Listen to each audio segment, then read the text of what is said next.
Deus, o porquê das lutas, o porquê das provas, o porquê tanto sofrimento na terra que ele estava. E ele começa a questionar Deus, ele começa a orar, fala: Senhor, o Senhor não vai me responder quando eu clamar por justiça? O Senhor vai deixar os ímpios prosperes? Ele começa a falar diversas coisas nesse sentido.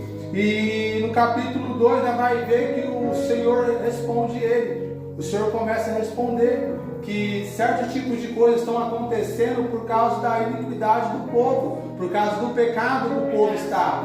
Então naquele tempo é um pouco diferente de hoje, graças à misericórdia do Senhor, é um pouco diferente, porque no tempo de hoje, a gente pecando, dependendo da situação, a gente paga o preço sozinho. O Senhor não vem e condena toda a igreja. Alguns casos, Ele toca nos nossos filhos a causa de rebeldia, ou toca em algo familiar nosso para a gente voltar, mas isso que Ele faz é por amor. Só que quando Abacuque vê que o Senhor faz essa resposta para ele, fala: agora você escreve isso que eu estou te falando numa tábua, e o Senhor começa a falar com ele, devido à iniquidade, aquele que pecar, ele vai carregar o peso do seu pecado, e ele começa, aí ele recebe a resposta do Senhor, ele entende que o silêncio do Senhor, porque eles estavam passando por aquilo, porque era necessário eles passar, porque tudo que nós faz, que é causando um tipo de pecado, a gente tem consequências, seja elas boas ou seja elas ruins. A gente vai ter que passar por esse processo, seja de uma colheita boa que a gente plantou, ou de uma colheita ruim.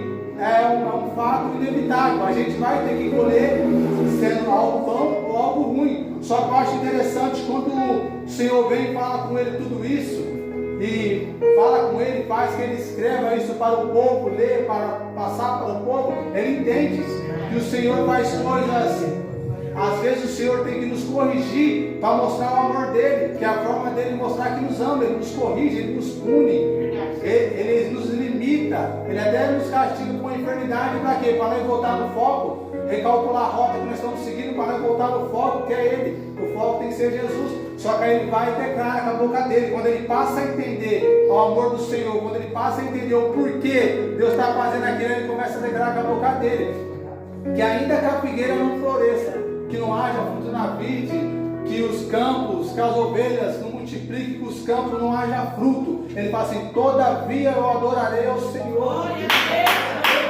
Isso, irmão, é uma palavra muito poderosa, porque nós só não pode só declarar que ainda que faltar as coisas, todavia nós vai servir o Senhor. Nós temos que fazer que essa palavra se cumpra na nossa vida, porque isso é uma palavra muito poderosa. Se nós aplicar ela, se o Senhor, às vezes nem toda situação na minha vida eu